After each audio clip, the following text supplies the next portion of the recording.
Welcome to உயிரின் ஓசை. இன்று நம்மிடம் பேசப்போகும் கதை நிழல் சிரிக்கும் வீடு பகுதி 2. பகுதி 1 டிஸ்கிரிப்ஷன்ல லிங்க் கொடுத்துருக்கோம். விருப்பப்படுறவங்க அதில் போய் பார்த்துக்கலாம். அத்தியாயம் 4.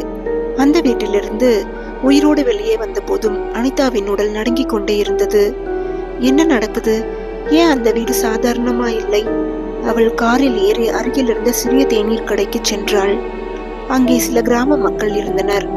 அவர்கள் அனைவரும் அவளை பார்த்ததும் முகத்தில் ஒரு கலவையான பயமும் ஆச்சரியமும் தெரிந்தது. ஒரு முதியவர் மெதுவாக கேட்டார், மகளே, நீ அப்புறம் அந்த வீட்டுக்குள்ள போயிருந்தாயா? அனிதா மெதுவாக தலையாட்டினாள். ஆமாம், அங்க ஏதோ விசித்திரமான விஷயங்கள் எல்லாம் நடந்தது. முதியவர் தலையை குலுக்கினார். அந்த வீட்டின் கதை உனக்கு தெரியல, நீ கேட்டு தெரிஞ்சுக்கிட்டு அப்புறமா போயிருக்கணும். முதியவர் மெதுவாக கதையை தொடங்கினார். அந்த வீடு ஒரு நாளில் ராமநாதன் என்ற பணக்கார பண்ணையாருக்கு சொந்தம். அவனுக்கு ஒரு மனைவி லீலா, ஒரு குட்டி பெண் கிருதி. ஆனா ராமநாதன் பிசாசு, பூஜை, கருப்பு மந்திரம் எல்லாம் செய்பவன். மனிதனை உயிர்வை விழுங்கி தன்னோட ஆயுளை நீட்டிக்கலாம்னு நம்பினவன். ஒரு புனித இரவு அந்த வீட்டின் அடித்தளத்தில் அவன் ஒரு பிளாக் மேஜிக் வழிபாடு செய்தான். அதற்கு பலி கொடுக்க தனது மனைவியையும் பெண்ணையும் சடலமாக்கினான். அனிதா அதிர்ச்சியில் மூச்சு விட்டாள். அவனே அவர்களை கொன்றானா? ஆமாம், ஆனா அவன் சாபத்துக்குள்ள மாட்டிக்கிட்டான். லீலா உயிரோடு சாகும் முன் அவனை சாபம் விட்டாள். உன்னால் கட்டப்பட்ட இந்த வீடு உயிரோடு இருக்கும். யாராவது நுழைந்தால் அவர்களுடைய நிழலை இழுத்து விழுங்கும். நீயும் ஒருபோதும் அமைதி அடைய மாட்டாய் என்று. அந்த சாபத்துக்கு பின் ராமநாதன் பைத்தியமாகிட்டான். அவன் நிழல் சுவரிலிருந்து பிரிந்து அவனை பார்த்து சிரிச்சதாம். ஒரு வாரத்தில் அவனும் இறந்து போயிட்டான். ஆனா அந்த வீட்டின் சாபம் இன்னும் முடிவடையவில்லை. முதியவர் ஆழ்வமாக பெருமூச்சு விட்டார். அதற்கு பின் அந்த வீடு யாரும் வாங்கினாலும் அவர்கள் 3 மாதத்துக்குள்ள பைத்தியமாகி செத்து போயிடுறாங்க. சிலரின் உடல் கிடைக்காது, அவரோட நிழல் மட்டும் சுவரில் ஒட்டிருக்கும். கடைசியாக 10 வருடத்துக்கு முன் ஒரு குடும்பம் அங்கே குடியிருந்தது. அந்த குடும்பத்துல இருந்த ரேணுவோட வயசுக்கு சமமான பெண் ஒருத்தி கூட அதே மாதிரி நிழல் கதை சொன்னது. 3 நாள்ல அந்த குடும்பம் முழுக்க காணாம ஆயிடுச்சு. அப்புறம் அந்த வீடு காலியாகத்தான் கிடக்கு. அனிதா நடுங்கினாள். அப்படின்னா லேல சொல்வது உண்மையா? அந்த வீடு இன்னும் நிழலை விளங்குகிறதா? அவள் நினைத்தாள். இல்ல, நான் ஒரு மனநல ஆலோசகர். இதுக்கு அறிவியல் காரணம் இருக்கணும். சாபம், கருப்பு மந்திரம் எல்லாம் கதைகள் தான். ஆனால் மனசுக்குள் ஒரு குரல், நீ அந்த வீட்டில பார்த்தது கற்பனையா இருந்ததா அனிதா? கண்ணாடியில் முகமில்லாத பெண், தரையிலிருந்து எழுந்த நிழல். அனிதாவின் உடம்பு சில்லென்று ஆனது. அதே சமயம் அருகே இருந்த ஒரு முதிய பெண் வந்தார். மகளே, அந்த வீட்டுக்குள் மீண்டும் போகாதே. நீ இப்போ உயிரோடு இருக்கிறாய். ஆனால் 2ஆம் தடவை போனால் உன் நிழல் உன்னை விட்டு வெளியில் வராது. அனிதா சற்றே அதிர்ச்சி அடைந்து போனாள். அப்படின்னா அந்த வீட்டில் நிழலை தப்பிக்க வைக்க வழியே இல்லையா? முதிய பெண் குரல் தாழ்த்தி சொன்னார், ஒரே ஒரு வழி இருக்கு. ராமநாதனோட சாபத்துக்குள்ள விழுந்த ஆத்மாவை விடுவிக்கணும். அவனோட சடலமும் இன்னும் வீட்டின் அடித்தளத்துல தான் இருக்கு. அதை எரித்தால் மட்டும்தான் சாபம் களையும். அடித்தளம்? ஆனா நான் அங்க போனப்போ பாதி வரை பாதை இருந்தது. முழுக்க எங்கோ மறைந்தது போல. ஆமாம், அதுக்குள்ள மறைமுக அறை இருக்கு. அந்த அறைக்கு யாராலையும் போக முடியாது. அந்த வீட்டின் நிழல்கள் உன்னை அனுமதிக்காது. அனிதா யோசனையில் மூழ்கினாள். நான் மீண்டும் அங்கே போகலாமா? போனா நான் உயிரோடு வருவேனா? ஆனா ரேணுவை கண்டிப்பா காப்பாத்தியே ஆகணும். மனதுக்குள் அந்த சிறுமியின் முகம் மிதந்தது. அக்கா, என் நிழல் சிரிக்கிறது. அவள் பையிலிருந்த கேமராவை பார்த்தாள். அந்த வீட்டில் ரெக்கார்ட் செய்த வீடியோவில் ஏதாவது க்ளூ கிடைக்குமா என்று பார்த்தாள். அனிதா லேப்டாப்பில் வீடியோவை பிளே செய்தாள். முதலில் சாதாரணமாக ஹாலில் நின்ற காட்சிகள். ஆனால் கடைசி சில நொடிகளில் அவள் ஒரே ஒரு காட்சியை கண்டதும் மூச்சு முட்டியது. அவள் பக்கத்தில் முகமில்லாத ஒரு கருப்பு நிழல் நின்று கேமராவை நோக்கி மெதுவாக கையை ஆட்டுகிறது. அவள் வீடியோவை பாஸ் செய்தாள். அதே சமயம் அவள் பின்னால் மெல்லிய சிரிப்பு கேட்டது. அவள் மெதுவாக திரும்பினாள். சுவற்றில் இருந்து அவளுடைய நிழல் சிறிது தாமதமாக அசைந்து அவளை நோக்கி தலையை ஆட்டியது. அத்தியாயம் 5. அனிதா வீடியோவில் கண்ட முகமில்லா நிழல் கையை ஆட்டுவது அவளை முழுக்க கலங்க வைத்தது. அந்த நிழல் இன்னும் அவளோடு இருக்கிறதா என்னவோ. கண்ணில் ஒரு சிறந்த சாயல் நிலைத்திருந்தது. ஆனால் அவள் மனதுக்குள் உறுதியான முடிவு வந்தது. நான் மீண்டும் அந்த வீட்டுக்குள்ளே போகணும். ரேணுவை காப்பாற்ற ஒரே வழி அந்த சாபத்தை உடைப்பதுதான். ராமநாதனின் சடலம் அடித்தளத்தில் இருக்கு. அதை கண்டுபிடிக்க வேண்டும். அவள் சின்ன தீப்பந்தம், டார்ச், கேமரா எல்லாம் எடுத்துக்கொண்டு மீண்டும் அந்த வீட்டுக்குள் சென்றாள். இரவு 9 மணிக்கு தானாக வீடு இன்னும் கனமான அமைதியுடன் காத்திருந்தது. அவள் கதவை தள்ளி உள்ளே சென்றதும் ஹாலில் காற்றே கிசுகிசுப்பது போல சத்தம் கேட்டது. மீண்டும் வந்துட்டியா? இப்போ உன் நிழல் வெளியே வராது. அவள் பக்கத்தில் யாருமே இல்லை. ஆனால் சுவரில் அவளுடைய நிழல் சற்றே தாமதமாக திரும்பியது. அவள் பயத்தை அடக்கி மெதுவாக தன்னிடம் பேசிக்கொண்டாள். பயப்படக்கூடாது. நான் செய்ய வர்றது சரியானது. முந்தைய தடவை பார்த்திருந்த மரத்தால் திறந்த இடம் நோக்கி சென்றாள். அதை குலுக்கிய போது மீண்டும் மறைமுக படிக்கட்டு தெரிந்தது. அந்த படிக்கட்டின் மீது பழைய இரத்தக்கரைகள் இன்னும் உலர்ந்திருந்தன. அவள் டார்ச்சை ஒளித்தபடி கீழே இறங்கினாள். அடித்தளம் மிகவும் விசித்திரமாக இருந்தது. காற்றில் குளிர்ந்த பனியைப் போல இருந்தது. சுவர்களில் பழைய பூஜை மந்திரங்கள், கருப்பு வட்டங்கள், எரிந்த மெழுகுவர்த்தி அடையாளங்கள் இருந்தன. அடித்தளத்தின் இறுதியில் ஒரு பெரிய கற்சுவரில் மூடப்பட்ட வாசல் இருந்தது. அந்த வாசலில் ஒரு மனிதன் கத்தி அலறும் உருவம் செதுக்கப்பட்டிருந்தது. அனிதா மெதுவாக அந்த வாசலை தட்டினாள். அந்த சமயம் சுவர்களிலிருந்து மெல்லிய குரல்கள் எழுந்தது. நீ எங்களை விடுவிக்கப் போகிறாயா அல்லது உன்னை உன் நிழலோட சேர்க்கப் போகிறாயா? அவள் நடுங்கினாள். அந்த அறைக்குள் ஒரு உடைந்த கண்ணாடி துண்டு கிடந்தது. அவள் டார்ச்சை அதில் உலர்த்த போது திடீரென கண்ணாடியில் ஒரு காட்சி தெளிவாக தோன்றியது. அது 50 வருடங்களுக்கு முன் நடந்த நிகழ்ச்சி. ராமநாதன் கருப்பு ஆடையுடன் மந்திரம் சொல்லிக்கொண்டே தன் மனைவி லீலாவை கத்தியால் குத்தி பலி கொடுத்தான். சிறுமி கிருதி கத்தி கத்தி ஓடினாள். ஆனால் அவனோ குழந்தையின் நிழலை சுவரிலிருந்து இழுத்து பறித்தான். அந்த குழந்தையின் குரல் கண்ணாடியில் ஒலித்தது. அப்பா, என் நிழல், என் நிழல். அனிதா பயத்தில் கண்ணாடியை விட்டுவிட்டாள். அந்த காட்சியை பார்த்தவுடனே கற்சுவர் வாசல் மெதுவாக சிரமமாய் சினுங்கி திறந்தது. அந்த வாசலுக்கு பின்னால் ஒரு சிறிய இருண்ட அறை. அறையின் நடுவில் ஒரு பழைய எலும்புக்கூடு. அதற்கு பக்கத்தில் கருப்பு மெழுகுவர்த்திகள் இன்னும் உலர்ந்த நிலையில் இருந்தது. அந்த எலும்பு கூட்டின் கண் குழிகளில் கருப்பு புகை இன்னும் சுழன்றது. அவள் மூச்சு விட்டாள். இது ராமநாதனின் சடலம்தான்.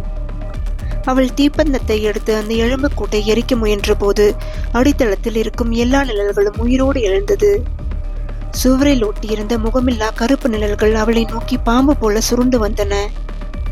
அவளுடைய கால்களை சுற்றி எங்களை விடவிட மாட்டோம் என்று கிசுகிசுத்தது. அவள் கத்தினாள். அவள் முழு வலிமையோடும் ஒரு தீப்பந்தத்தை எரித்தாள். அந்த தீ எரியத் தொடங்கியவுடன் நிழல்கள் சில நொடிக்கு பின் அமைதியாயின. அவள் விரைவாக அந்த எலும்புக்கூடின் மீது தீ வைத்தாள்.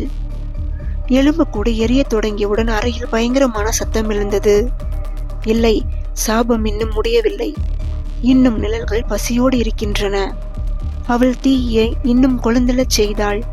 அந்த சமயம் அடித்தளத்தில் உள்ள கண்ணாடி தானாக உயர்ந்து ரேணுவின் முகம் மீண்டும் தோன்றியது. ஆனால் இந்த முறை ரேணு பயத்தில் கத்தினாள். அக்கா, கவனமாயிரு. நீ எரிச்சாலும் சாபம் உடையாது. முகமில்லா நிழல்தான் உண்மையான சாபம். அது உன்னை பின்தொடர்கிறது. அனிதா அதிர்ச்சியில் கண்ணாடியை பார்த்தாள். அதன் பின் அவள் பக்கத்தில் இருந்த சுவரிலிருந்து அவளுடைய நிழல் பிரிந்து மெதுவாக எழுந்தது. இது அவளுடைய நிழல் இல்லை, முகமில்லா தனி உயிர் பெற்ற நிழல். அத்தியாயம் 6. அடித்தளத்தில் தீ கொழுந்தெழ ராமநாதனின் எலும்பு கூட மெதுவாக சாம்பலாகி கொண்டிருந்தது. ஆனால் சாபம் உடையும் என நினைத்த அந்த நொடி அதிக பெரிய திகில் ஆரம்பமானது. சுவரில் ஒட்டியிருந்த அனிதாவின் நிழல் திடீரென்று தனியாக உயிர் பெற்றது. அந்த நிழல் மெதுவாக சுவரிலிருந்து பிரிந்து 3 பரிமாண உடல் போல மாறியது. அது கருப்பு மாய பனியாக இருந்தது.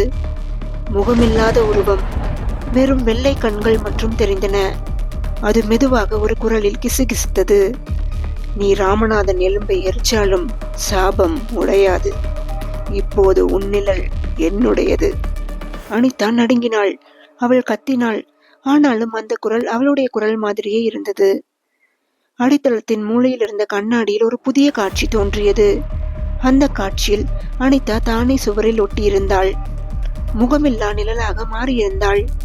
அவள் பயத்தில் பின் சென்று, இல்லை, இது நிஜமில்லை, இது நடந்தே ஆகாது என்று தன்னிடம் பேசிக்கொண்டாள்.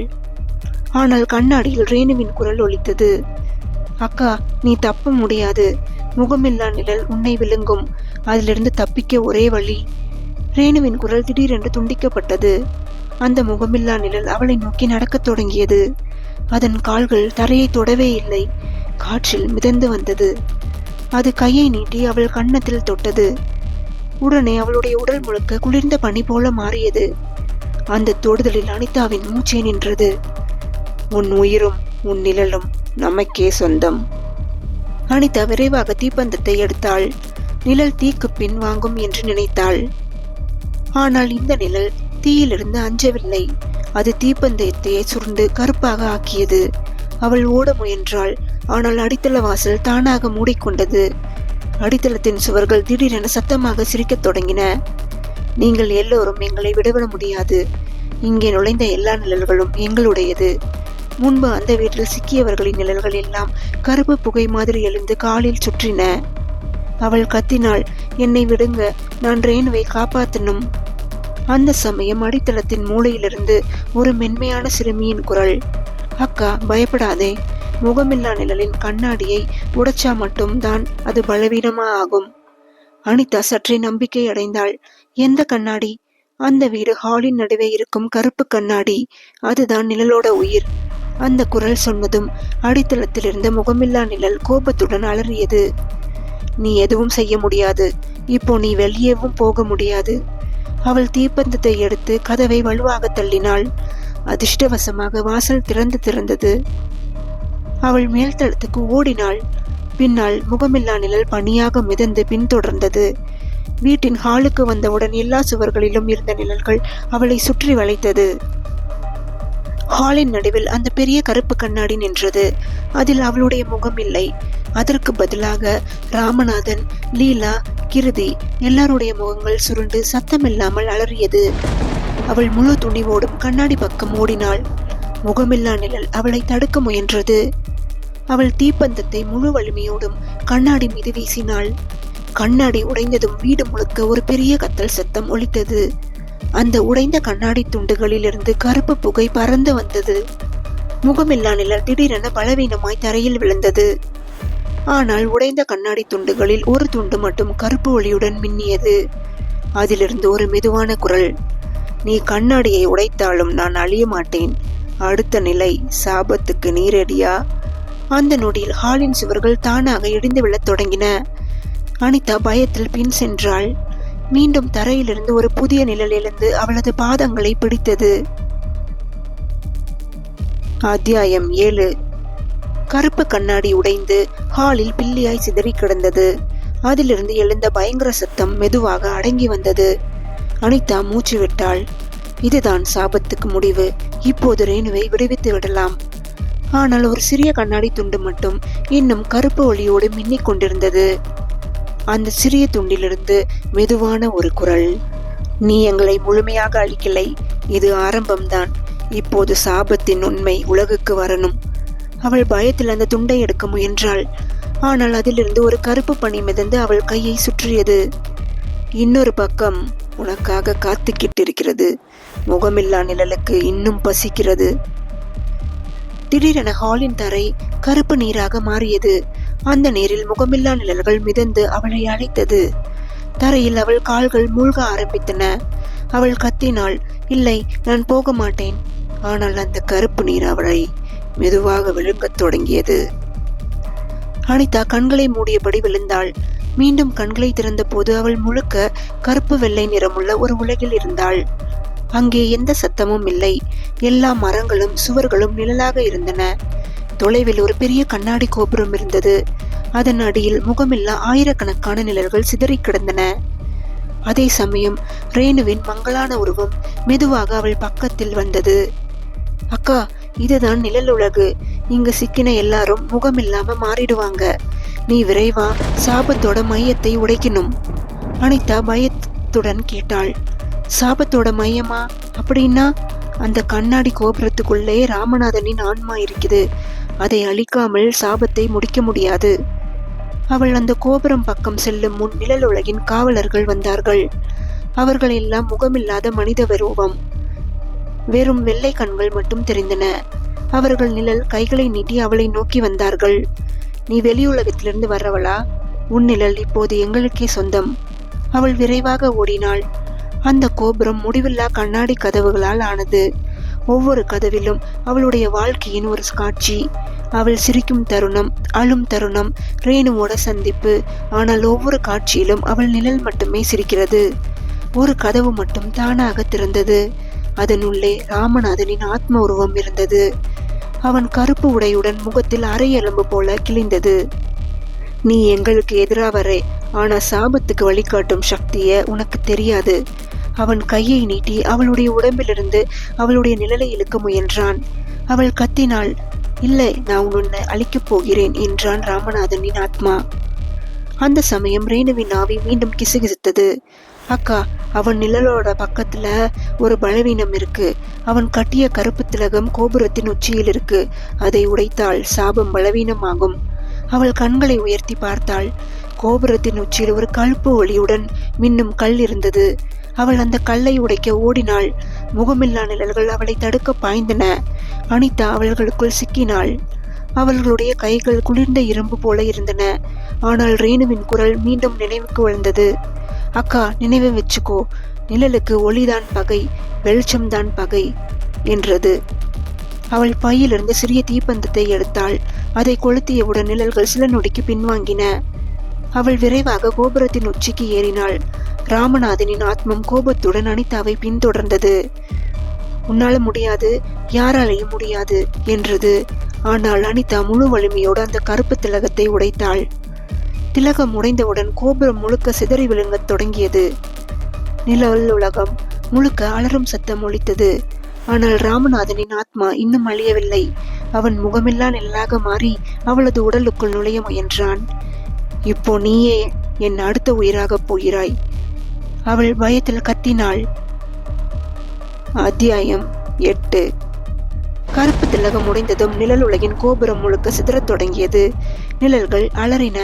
தரை பிளந்து விழுந்தது. வானம் கருப்பு புகையால் நிரம்பியது. அனிதா பெருமூச்சு விட்டாள். இப்போது சாபம் முடிவடையும் என்று நினைத்தாள். ஆனால் அந்த நொடியே ராமநாதனின் ஆத்மா முகமில்லா நிழலாக மாறி அவளை நோக்கி பாய்ந்தது. அந்த முகமில்லா நிழல் ஒரு கருப்பு புகை போல அவளுடைய மார்பில் ஒட்டி கொண்டது. அது மெதுவாக அனிதாவின் உடலுக்குள் நுழைய ஆரம்பித்தது. அனிதா பயத்தில் கத்தினாள். ஆனால் அந்த குரல் அவள் உள்ளே பதுங்கி அவளுடைய சிந்தனையை ஆக்கிரமித்தது. அவள் கண்களை மூடியவுடன் தன்னை ஒரு இருண்ட வெற்றிடத்தில் கண்டாள். அங்கு ராமநாதனின் உருவம் நின்று சிரித்துக் கொண்டிருந்தது. இப்போ நீ உன் நிழல் இல்லை, நீ நானாக போகிறாய், அவள் மனதின் உள்குரலில் கத்தினாள். நீ பலி கொடுத்து எவ்வளவு உயிரை சாபத்துக்குள் சிக்க வைத்தாலும் நான் உன்னை முடிக்கப் போகிறேன். அந்த வெற்றிடத்தில் திடீரென 1000 கண்ணாடிகள் தோன்றின. ஒவ்வொரு கண்ணாடியிலும் அவளுடைய முகம், அனிதாவின் முகம். ஆனால் சில கண்ணாடிகளில் அவள் முகம் இல்லாமல் நிழலாக மாறியிருந்தாள்.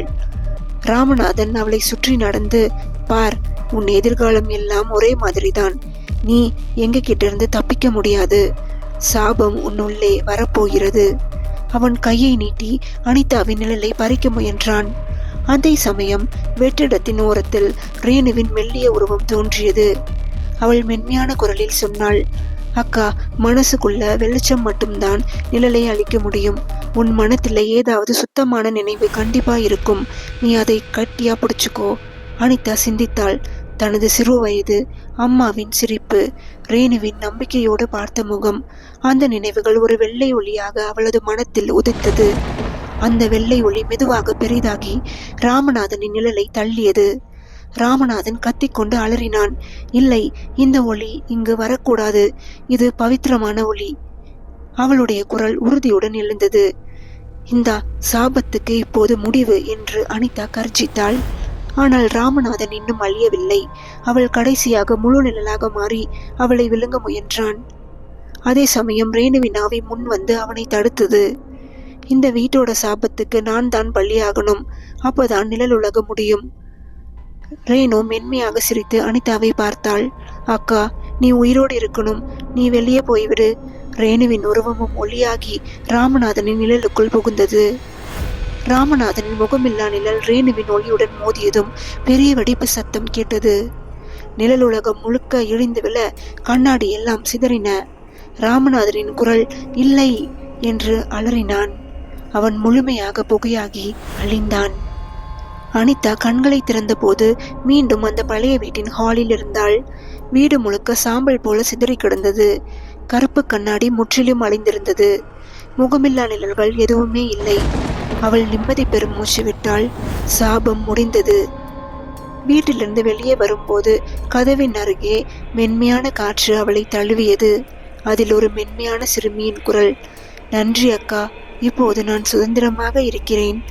அனிதாவின் கண்களில் கண்ணீர் வழிந்தது. அந்த வீட்டை விட்டு வெளியே வந்ததும் சில நொடிகளில் வீடு முழுக்க தானாக இடிந்து சாம்பலாக மாறியது. கிராம மக்கள் அதிர்ச்சியில் பார்த்தார்கள். சாபம் பல வருடத்துக்கு பின் உடைந்து விட்டதா? அனிதா அமைதியாக நடந்தாள். அனிதா மீண்டும் தனது வேலைக்கு திரும்பினாள். ரேணுவின் நினைவாக சாபத்தால் பாதிக்கப்பட்ட கிராமத்தில் உள்ள குழந்தைகளுக்கு உதவும் சிறிய நன்கொடை ஆலயத்தை தொடங்கினாள். அங்குள்ளோர் அவளுக்கு நன்றி சொல்லி அழைத்தனர். முன்னாலேயே பல ஆண்டுகளாக இருந்த சாபம் முடிஞ்சிருக்கு என்று அவளை கைகூப்பி வணங்கினர். அவள் புன்னகையுடன் அமைதியாக வாழ்ந்தாள்.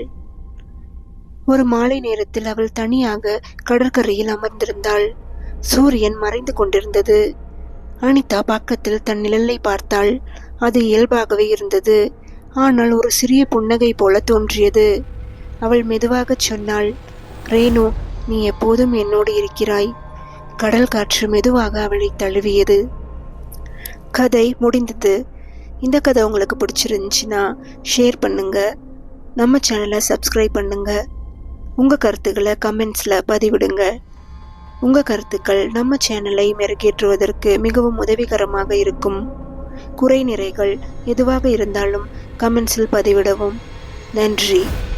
மீண்டும் அடுத்த கதையுடன் சந்திப்போம்.